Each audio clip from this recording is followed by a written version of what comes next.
Hello everyone, मैं सुमित। आप सभी का मेरे यूट्यूब चैनल सैकी जीके पर स्वागत है। आज का हम लोगों का टॉपिक है 1853 का चार्टर एक्ट। इससे पहले हम लोग 1833 का चार्टर एक्ट पढ़ चुके हैं। तो चलिए शुरू करते हैं और देखते हैं कि 1853 के चार्टर एक्ट के द्वारा कंपनी के कार्यों में क्या क्या बदलाव किया गया एवं भारत के लिए जो है क्या क्या प्रावधान किया गया था। तो आइए देखते हैं। तो सबसे पहले बात की जाती है कि 1853 का जो यह चार्टर एक्ट है, तो यह अंतिम चार्टर एक्ट है। कहने का मतलब यह हुआ कि ब्रिटिश कालीन भारतीय शासन के इतिहास में 1853 का जो चार्टर एक्ट था वह अंतिम चार्टर एक्ट था। इससे पहले 1793 का चार्टर एक्ट, फिर 1813 का चार्टर एक्ट, उसके बाद फिर 1833 का चार्टर एक्ट आया और यह जो है फिर 1853 का चार्टर एक्ट आया। तो यह ब्रिटिश कालीन भारतीय शासन के इतिहास में अंतिम चार्टर एक्ट कैसे हुआ? तो क्योंकि इसके बाद जो भी अधिनियम आया तो वह भारत सरकार अधिनियम या फिर भारत परिषद अधिनियम के नाम से जो है कोई भी एक्ट को पारित किया गया था। तो इस वजह से चार्टर एक्ट के मामले में जो है यह अंतिम चार्टर एक्ट था, 1853 का चार्टर एक्ट। तो अगर आपसे पूछा जाए कि ब्रिटिश कालीन भारतीय शासन के इतिहास में अंतिम चार्टर एक्ट कौन सा था, और उसमें ऑप्शन दिया जाएगा 1793 का चार्टर एक्ट, 1813 का चार्टर एक्ट, 1833 का चार्टर एक्ट और 1853 का चार्टर एक्ट, तो आपका आंसर होना चाहिए 1853 का चार्टर एक्ट। अब बात करते हैं कि यह जो 1853 का चार्टर एक्ट जो जारी किया गया था वह किसके कार्यकाल में किया गया था। कहने का मतलब कि उस समय भारत के गवर्नर जनरल कौन थे? तो कौन थे भारत के governor general? Lord Dalhousie. Lord Dalhousie, जिनके बारे में हम लोग पिछले क्लास में पढ़ चुके हैं कि जिनका कार्यकाल 1848 से 1856 ईस्वी तक था। यानी ये 1848 से 1856 ईस्वी तक भारत के गवर्नर जनरल रहे थे और इन्हीं के कार्यकाल के दौरान जो है 1853 का जो है चार्टर एक्ट को जो है वह जारी किया गया था। अब बात करते हैं कि इस एक्ट के द्वारा क्या क्या बदलाव हुआ। तो आइए उसके बारे में देखते हैं कि सर्वप्रथम हम लोग बात करते हैं कि 1853 के चार्टर एक्ट के द्वारा जो है अब ब्रिटिश संसद को ईस्ट इंडिया कंपनी के शासन को किसी भी समय समाप्त करने का अधिकार इसे प्राप्त हो गया। यानी कहने का मतलब यह हुआ कि इस पॉइंट को हम लोग ऐसे समझते हैं कि 1793 ईस्वी का जो चार्टर एक्ट आया था उसमें हम लोग क्या पढ़े कि वहां पर 1793 में ही जो है भारत पर अधिकार करने का जो है कंपनी, यानी भारत पर जो कंपनी ईस्ट इंडिया कंपनी जो है शासन कर रही थी, अधिकार जो किया हुआ था, तो वह अधिकार जो है वह समाप्त हो चुका था। लेकिन फिर क्या हुआ, 1793 का चार्टर एक्ट के द्वारा जो है भारत में कंपनी के अधिकार को 20 वर्षों के लिए बढ़ा दिया गया था। जब 20 वर्षों के लिए बढ़ा तो तब जाकर फिर 1813 में यह समाप्त हुआ। लेकिन फिर 1813 के चार्टर एक्ट के द्वारा कंपनी के अधिकार को फिर से 20 वर्षों के लिए बढ़ा दिया गया। फिर 1813 से 1833 आया, लेकिन फिर 1833 के चार्टर एक्ट के द्वारा फिर से कंपनी के अधिकार को जो है 20 वर्षों के लिए भारत में बढ़ा दिया गया। लेकिन फिर क्या हुआ कि 1833 के बाद 1853 ईस्वी आया। लेकिन अब क्या हुआ कि 1853 के चार्टर एक्ट के द्वारा जो है कंपनी के अधिकार को भारत में जो है कुछ सीमित वर्षों के लिए नहीं बढ़ाया गया, बल्कि यह प्रावधान किया गया, यह अधिकार दिया गया ब्रिटिश संसद को कि आप कभी भी जब चाहिए कंपनी के शासन को जो है भारत में समाप्त कर सकते हैं। तो ब्रिटिश संसद को जो जो अधिकार मिला वह किस एक्ट के द्वारा? तो 1853 के चार्टर एक्ट के द्वारा। तो इसका मतलब यह हुआ कि अब इस एक्ट के द्वारा ब्रिटिश संसद जब तक ना चाहे तब तक जो है कंपनी भारत में शासन कर सकती है, भारत पर अधिकार कर सकती है।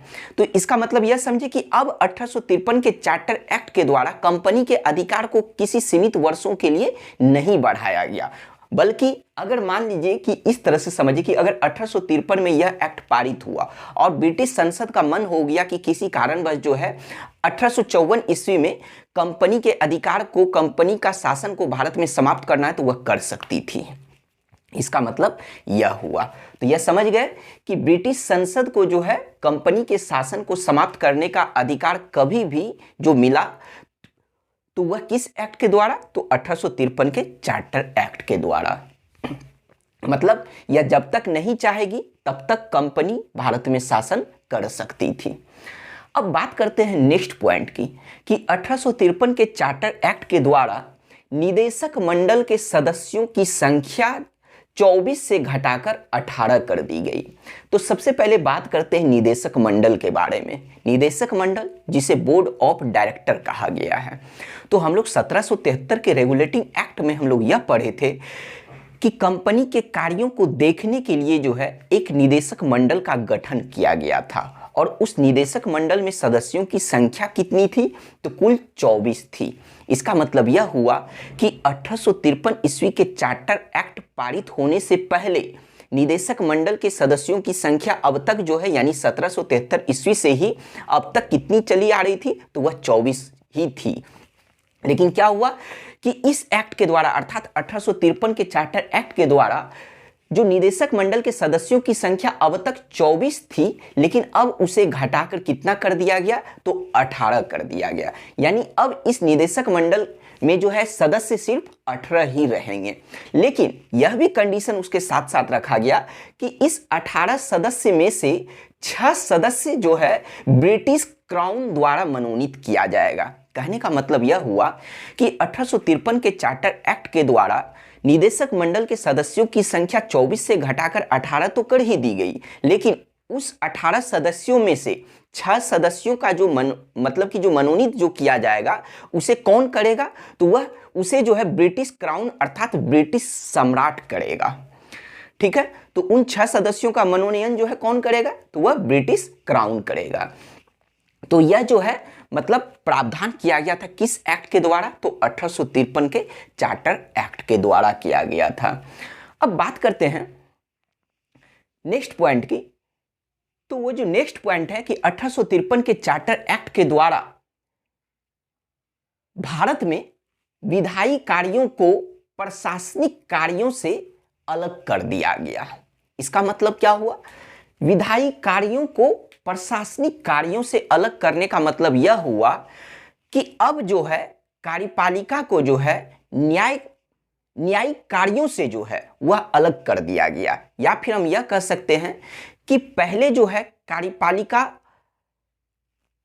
और जो न्याय का जो काम होता था यानी प्रशासनिक कार्य और न्यायिक कार्य जो होता था वह मतलब एक दूसरे से मिला हुआ था। लेकिन अब 1853 के चार्टर एक्ट के द्वारा क्या किया गया कि विधायी कार्यों को जो है प्रशासनिक कार्यों से अलग कर दिया गया। अब जब अलग किया गया इसका मतलब यह हुआ कि विधायी कार्यों के लिए यानी कानूनी रूप से जो कार्य किया जाएगा, कानून बनाने के लिए जो कार्य किया जाएगा, तो उसके लिए कुछ ना कुछ तो प्रावधान करना था। तो आइए उस प्रावधान के बारे में बात करते हैं कि क्या हुआ। तो सबसे पहले तो आपको यह जानना है कि किस एक्ट के द्वारा विधायी कार्यों को प्रशासनिक कार्यों से अलग कर दिया गया। या फिर प्रश्न ऐसे भी पूछा जा सकता है कि किस एक्ट के द्वारा कार्यपालिका को विधायी कार्यों से जो है अलग कर दिया गया, तो वह है 1853 का चार्टर एक्ट। तो आइए अब बात करते हैं आगे कि जब अलग कर दिया गया तो इसका मतलब यह हुआ कि भारत में पहली बार एक विधान परिषद की स्थापना की गई।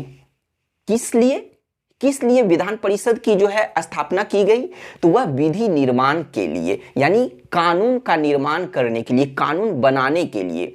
तो इसका मतलब यह हुआ कि जब भारत में इस एक्ट के द्वारा पहली बार विधायी कार्यों को प्रशासनिक कार्यों से अलग किया गया, तब उस विधि निर्माण के लिए जो है भारत के लिए एक पृथक विधान परिषद की स्थापना की गई।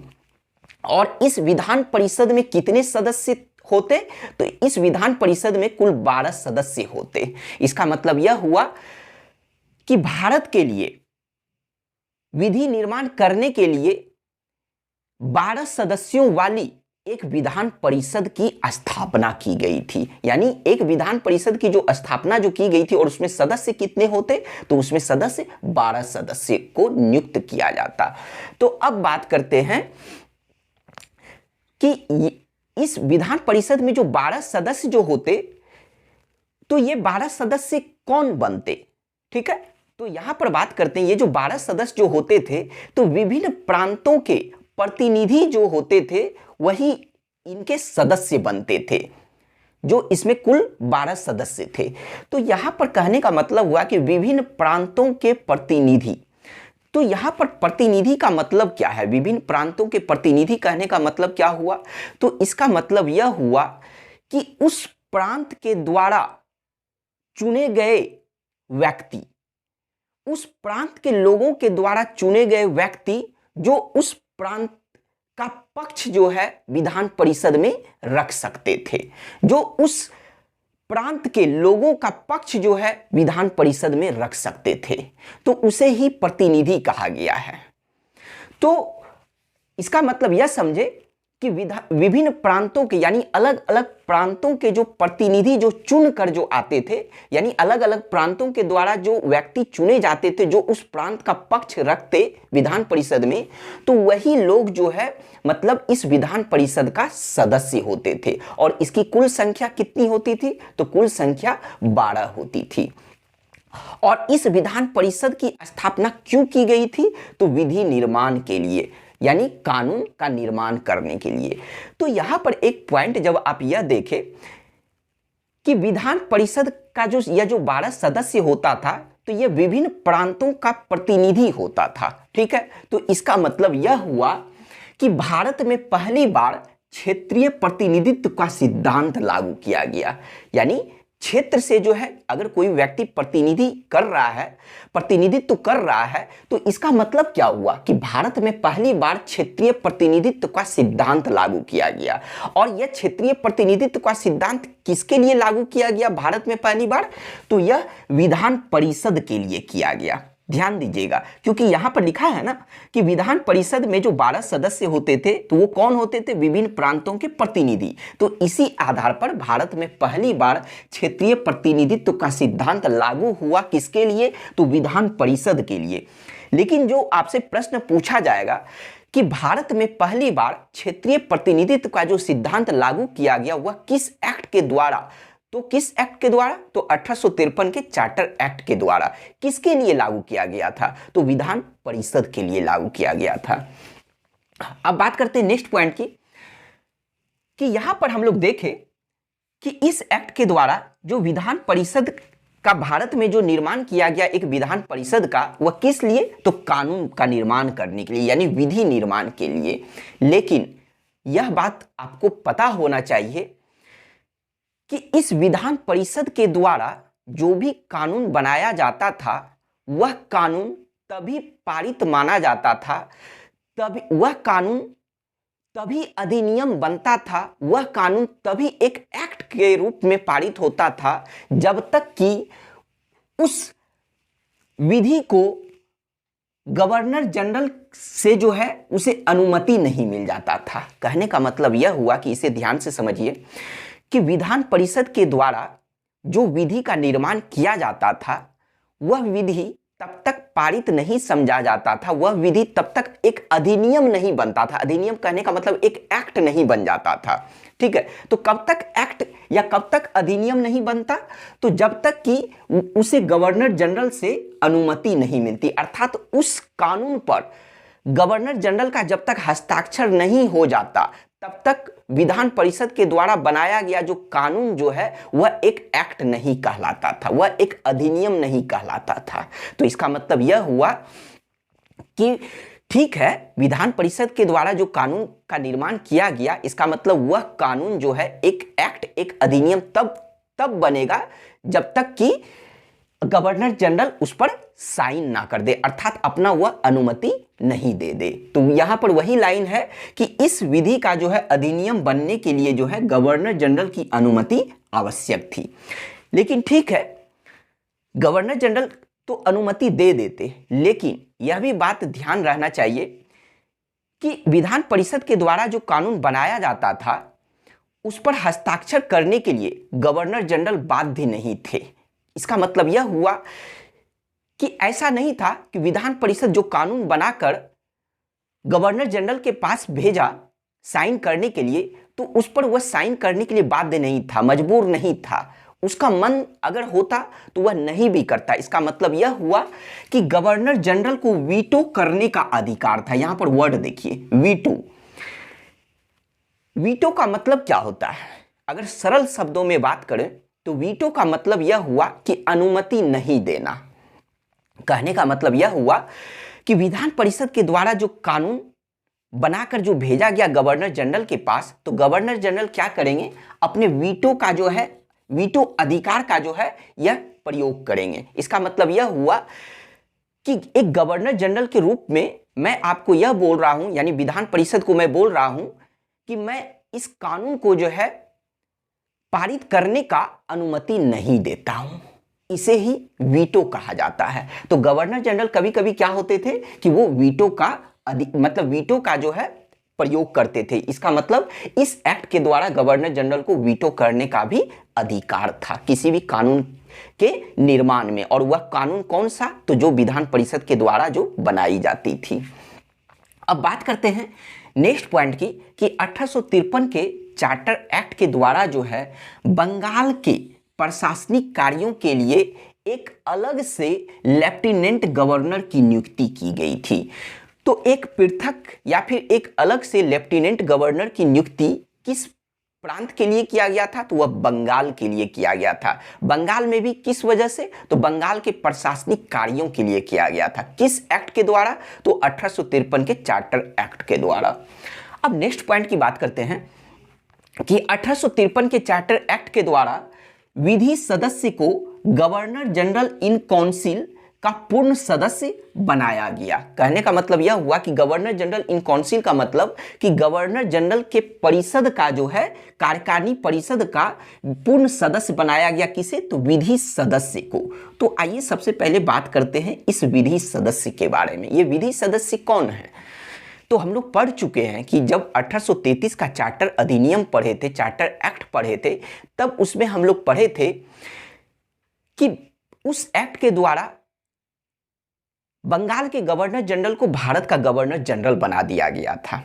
और भारत के गवर्नर जनरल के लिए जो 3 सदस्यों वाली जो कार्यकारिणी परिषद जो थी, लेकिन उसमें क्या हुआ, एक चौथे सदस्य को शामिल किया गया। किस रूप में? तो विधि सदस्य के रूप में। तो विधि सदस्य के रूप में जो शामिल किया गया था वह उस कार्यकारिणी परिषद के, यानी भारत के गवर्नर जनरल के कार्यकारिणी परिषद के वो पूर्ण सदस्य नहीं थे। क्यों नहीं पूर्ण सदस्य थे? क्योंकि हम लोग यह पढ़ चुके हैं कि ठीक है, चौथे सदस्य के रूप में एक विधि सदस्य को शामिल किया गया था, लेकिन उस विधि सदस्य को उस कार्यकारिणी परिषद के बैठक में सिर्फ भाग लेने का अधिकार था, लेकिन उसे वोट देने का अधिकार नहीं था। उस परिषद के बैठक में मतदान देने का अधिकार नहीं था। तो जब सिर्फ भाग लेने का अधिकार था बैठक में और वो मतदान नहीं कर सकता किसी भी मुद्दे पर, तो इसका मतलब क्या हुआ कि वो उस कार्यकारिणी परिषद के पूर्ण सदस्य नहीं थे। और पहले विधि सदस्य बनने वाले कौन थे? तो लॉर्ड मैकाले। लेकिन फिर क्या हुआ कि 1853 का चार्टर एक्ट आया और 1853 के चार्टर एक्ट के द्वारा अब उसी विधि सदस्य को जो है भारत के गवर्नर जनरल के कार्यकारिणी परिषद का जो है पूर्ण सदस्य बना दिया गया। और पूर्ण सदस्य बनने का मतलब अब यह हुआ कि वह कार्यकारिणी परिषद के बैठक में भाग तो लेगा ही, लेकिन किसी भी मुद्दे पे अब वो मतदान भी कर सकता है, किसी भी मुद्दे पे अब वो वोट भी कर सकता है। इसे ही कहा जाता है पूर्ण सदस्य बनना। अब चलिए नेक्स्ट पॉइंट की बात करते हैं कि 1853 के चार्टर एक्ट के द्वारा भारत में पहली बार कर्मचारियों की नियुक्ति के लिए प्रतियोगी परीक्षा के आधार पर जो है, यानी भारत में जो है पहली बार कर्मचारियों की नियुक्ति करने की जो व्यवस्था जो शुरू की गई वह प्रतियोगी परीक्षा के आधार पर की गई, यानी कॉम्पिटिटिव एग्जामिनेशन के आधार पर की गई। तो इससे पहले तक क्या होता था? इससे पहले तक जो है कर्मचारियों की जो नियुक्ति होती थी वह योग्यता के आधार पर होती थी। हम लोग पढ़ चुके हैं कि लॉर्ड कॉर्नवालिस सिविल सेवा के जो जनक थे, अर्थात किसी भी कर्मचारियों की नियुक्ति जो है उच्च पदों पर वह योग्यता के आधार पर जो है उन्होंने लागू किया था। लेकिन योग्यता के आधार पर कहने का मतलब यह हुआ कि सिर्फ आप अपना क्वालिफिकेशन, अगर उस पद के लिए अगर आपका क्वालिफिकेशन अगर उतना है तो आपको भर्ती कर लिया जाएगा। लेकिन इतना आसान नहीं था। उस भर्ती करने में भी जो है योग्यता के आधार पर जो भर्ती की जाती थी उसमें भेदभाव होता था। और हम लोग यह भी पढ़ चुके हैं कि लॉर्ड कॉर्नवालिस भले ही सिविल सेवा के जनक माने जाते हैं, लेकिन उन्होंने किसी भी उच्च पदों पर भारतीयों को नियुक्त करने से जो है मना कर दिया था। फिर क्या हुआ कि इसका मतलब यह हुआ कि ठीक है, भारतीयों को उच्च पदों पर नियुक्त करने से मना कर दिया गया। 1833 का एक्ट आया, चार्टर एक्ट आया, उसमें कहा गया कि भारतीयों के साथ भेदभाव ना किया जाए, चाहे वह जन्म स्थान के आधार पर, वंश के आधार पर, रंग के आधार पर। लेकिन क्या था, वह सभी बात जो है सिर्फ कागजों में ही सिमट कर रह गया था। तो फिर क्या हुआ कि तब 1853 के चार्टर एक्ट के द्वारा क्या हुआ कि अब बोला गया कि जो भी कंपनी में कर्मचारियों की जो नियुक्ति जो होती है वह योग्यता के आधार पर ही सिर्फ नहीं, यानी क्वालिफिकेशन ही सिर्फ नहीं, बल्कि अब उसके लिए प्रतियोगी परीक्षा देना होगा, यानी कॉम्पिटिटिव एग्जामिनेशन देना होगा, एग्जाम देना होगा आपको। तभी जाकर जो है आपको जो है उस पद पर आपका सिलेक्शन होगा, जिसमें कि कोई भेदभाव नहीं किया जा सकता है। अगर आपका मार्क्स उतना आ जाता है तो फिर आपके साथ कोई भेदभाव का यहां जगह ही नहीं बनता है। लेकिन इससे पहले क्या होता था कि अगर क्वालिफिकेशन के आधार पर जो होता था तो ठीक है, मान लीजिए अगर अंग्रेजों का ही, किसी अंग्रेज कर्मचारी का ही अगर नियुक्ति की जाती थी तो उसमें भी भेदभाव होता था। वहां कैसे कि वहां पर क्या होता था कि जैसे कि अब मान लीजिए कि कोई निदेशक मंडल अर्थात बोर्ड ऑफ डायरेक्टर का जो है अगर किसी कर्मचारी को संरक्षण प्राप्त था, अगर कोई उसके जानकार थे, जानने वाले थे, तो वो क्या होता कि आराम से जो है मतलब आसानी से वो अपना जो है मतलब उस पद पर जो है भर्ती करवा लेते थे। लेकिन जिसका जान पहचान नहीं होता था उसका क्वालिफिकेशन होते हुए भी वह उस पद पर नहीं नियुक्त हो सकते थे। तो इसी वजह से उसी भेदभाव को समाप्त करने के लिए जो है 1853 के चार्टर एक्ट के द्वारा जो है अब किसी भी कर्मचारियों की नियुक्ति जो है कंपनी में जो होती तो वह प्रतियोगी परीक्षा के आधार पर। तो यह पॉइंट बहुत ही इंपॉर्टेंट है, यह बीपीएससी 2003 में जो है यह प्रश्न पूछा भी गया है। तो इस वजह से यह पॉइंट बहुत ही ज्यादा इंपॉर्टेंट है। तो आज जो है हम लोगों का 1833 का चार्टर एक्ट समाप्त हुआ। इसके बाद जो है हम लोगों का जो है भारत सरकार अधिनियम 1858 आएगा। उसे पढ़ने के बाद जो है फिर हम लोग भारत के वायसराय को शुरू करेंगे। तो आज का वीडियो आपको कैसा लगा आप हमें कमेंट में जरूर बताइए। Thank you.